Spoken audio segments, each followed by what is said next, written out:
What up, YouTube? Welcome to the channel. My name is Dustin. Today I'd like to give you guys my opinion on the PSA TV2112 and tell you what I think about it. One of the reasons why is because if you're like me and you've been trying to search for information or reviews or any kind of videos on these speakers, there's just not a lot out there. I mean, you'll run into all kinds of forums and conversations on the internet and on the web about how great they are, how good they are, how great Tom is, how reputable the speaker brand is. With that being said, they're a small company out of Ohio. They're not very big. They're not like any of the major brands like Klipsch or Polk or Martin Logan's or any of those speakers. It's really a speaker I feel should have a lot more reputation for what it is and should be a lot more well known. This speaker, prior to having this subwoofer in this room, which if you look at my room, it's not really an ideal setup. I kind of went over that in the previous video. It's kind of an awkward shape. It's very big, long, and the placement for speakers is very slim. I can only do so much with this room for placement, and where everything's set up at right now is pretty much the ideal setup for what I got. Back there in that corner, I have a PB16 ULTRA. Up here in the front, I'm rocking the TV2112.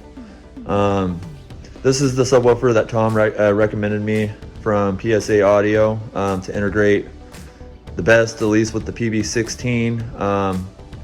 And with that being said, it was a huge upgrade. Huge upgrade. I mean, I didn't really know what to expect going into it, and I kind of just went into it blindly, and I'm very glad I did. I know it's just a big black box. It's nothing crazy looking. It's not as beautiful looking as the PB16 ULTRA or anything for that matter, but performance wise, it does everything and more that the PB16 ULTRA does. From the very single digits to as high as the subwoofer will play, it is. I mean, it's pretty accurate. It's very accurate, especially for music and listening to 2-channel setups and all that good stuff. It sounds phenomenal with music. Very clean, very crisp, very solid bass performance. I mean, this thing can either violently shake your house, or it can play right up there with the rest of them. Very accurate. I did come across one review on YouTube, and it was a bad review, and I don't remember the guy's name. He had 4 Klipsch in his room prior to going with the TV2112 or the whatever it was, and he left a bad review, and that was really the only bad thing I could find on these subwoofers or this brand. And I'd have to say the guy was dead wrong. I don't know what was the deal with his setup or what he had going on in his room, but everything he said, basically, in my experience, has been the exact opposite. This subwoofer, if you're looking for a crowd pleaser, if you're looking to impress your friends when they come over, or play a great Dolby Atmos track on your system, or a very AAA budget film, I mean, this thing impresses people. Not only that, my reason why I ended up going with 2 giant speakers rather than 4 speakers for this room was I just wanted that big, deep, impactful low-end bass. I wanted to feel it in my seat. I wanted to, feel the bullets whizzing by. I wanted to feel the explosions. I wanted to feel it like you would feel it in a theater. I wanted to replicate that kind of feeling. And I am new into the home theater world. I mean, I have had experience with home theater setups, tweaking here and there. I've had this, had that. Nothing on this level. This is kind of my first big main purchase in the home theater world. As far as money goes, I kind of just went all out and decided to say, if I'm going to do it, I'm going to do it right. With that being said, originally I had the PB16 ULTRA up here up front. It sounded great. It did great. At the time, I only had one subwoofer, thinking, you know, if I went with something big, it would give me the bass in this room that I needed. That wasn't the case. It did sound clean. It did sound nice. It just wasn't really shaking my couch or giving me the feeling that I wanted. I set out and did a ton of research looking to see what I could do, if I should have went with 2 speakers or 3 speakers or 4 woofers in each corner, or what, you know, or should I just go with 2 big ones. I kind of just decided to go all in on the big Mac Daddies here. And let me tell you, when both these things are running and cranked up and we got music or a movie going, it's something that you'd have to really sit down and experience to really to understand what you're missing out on if you haven't heard a 21-inch driver just digging deep in the low teens. Same with the PB16 Ultra. It's a great subwoofer, very nice, very beautiful finish on the gloss black and the digital EQ, or the digital tuner that they have on it, or whatever it is.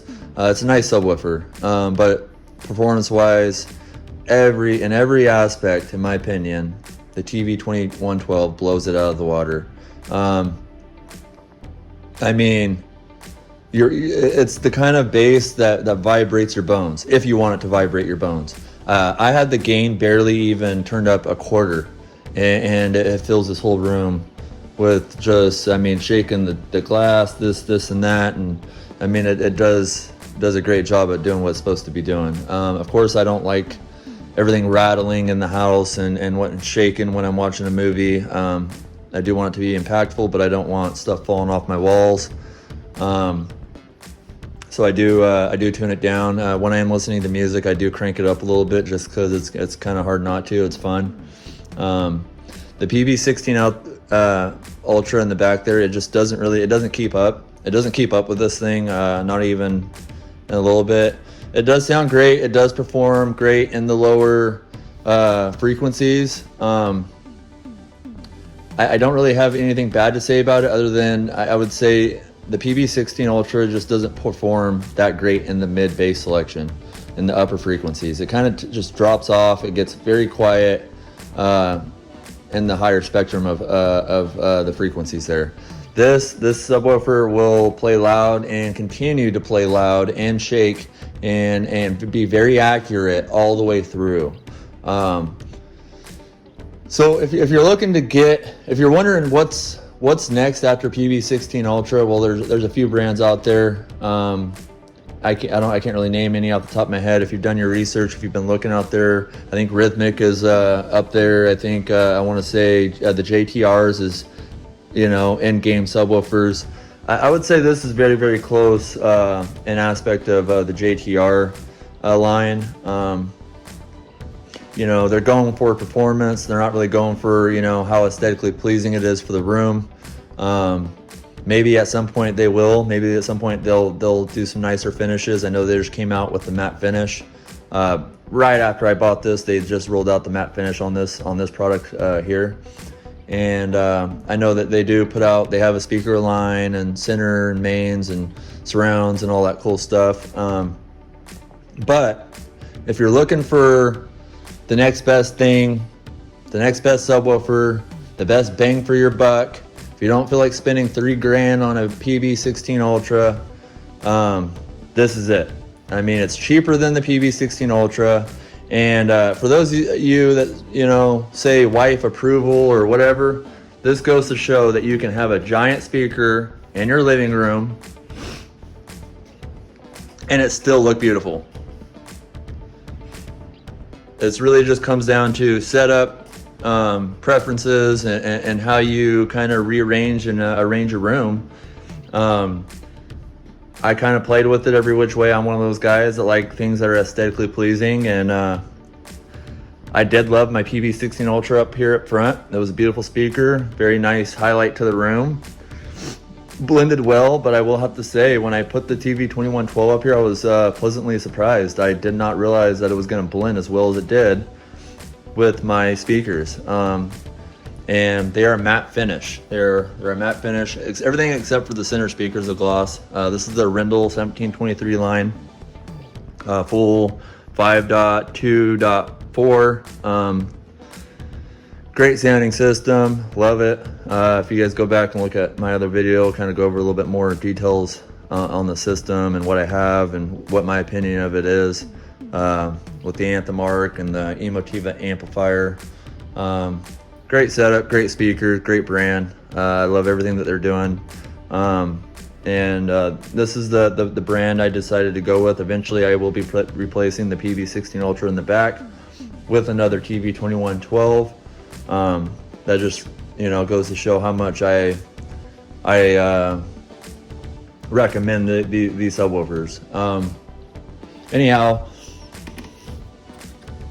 big ass 21-inch driver, huge. I mean, looks just don't do justice. It's hard to really imagine what this thing is going to look like in person until you get it. It's a lot bigger than I anticipated, but I made it work. It works, and it looks good. Everybody who comes here comments and asks, "Holy crap, what is that?" And then I give them a listen, and then their jaws are on the floor, and they're just mind blown. You know, a lot of people who aren't familiar with home theater stuff, they think, "Well, why did you go with something so big? Holy crap, that's kind of overkill." Well, it's not really about going with something big per se. It's just having that extra horsepower is nice, especially when, you know, it's there when you need it. It's there to play with it and have fun when you want to have fun. I don't got this thing cranked up all the way to the nines all day long every day when I'm listening to music or playing movies, but my God, is it fun to play with it, especially when listening to music. Same with movies. It can get, you know, I do have to dial it down and play with it a little bit. But that subwoofer over there, it just does not, it's not even on the same level, and it just blows my mind because it's half the price. I mean, not half the price, but I mean, it's a good, you know, you're saving about a good, I'd say $500-600 going with this brand. And it's a shame more people don't know about these subwoofers, because I really think that they would just sell like hotcakes, or, you know. It's not just the TV2112 that they have several other subwoofers, ranging from 18 inches to 16 to 15 to 13 to 12. I mean, you name it, they got it, and every shape, every form, every box. Like I said, they're not all the nicest, most aesthetically pleasing subwoofers, but with the right setup, the right living room, this shows that you can make it work. For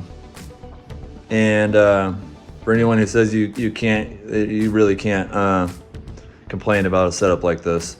I mean, the wife enjoys it, I love it, we all enjoy it, the kids enjoy it. You know, it's your typical subwoofer. It's got your gain, it's got your, you know, it's got your small to large room knob. It's got all the stuff a normal subwoofer would have on the back. It isn't digital. It isn't nothing like the PB16. It doesn't have an app.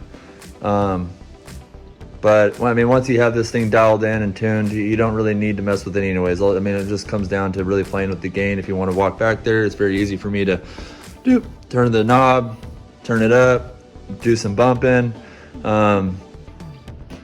Now, like I said in the beginning, trying to integrate it with the PB16 ULTRA was a little bit of a pain.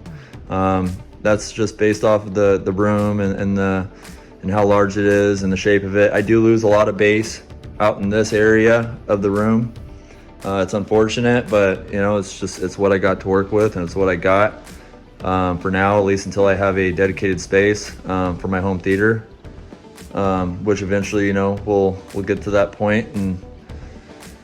But yeah, if you guys are wondering what the TV2112 is, that's my take on it. If you're thinking about getting one, just get it, don't look back. Once you get it and once it arrives, you'll be more than happy. it'll blow your mind. If you're wondering if it's a huge upgrade from the SVS PB16 ULTRA, yes, absolutely it is. The speaker is ported. They do have the sealed version if you're wanting to go that route, or if you're into that. So yeah, anyhow, thanks for watching, and tune in on the next video. Peace out.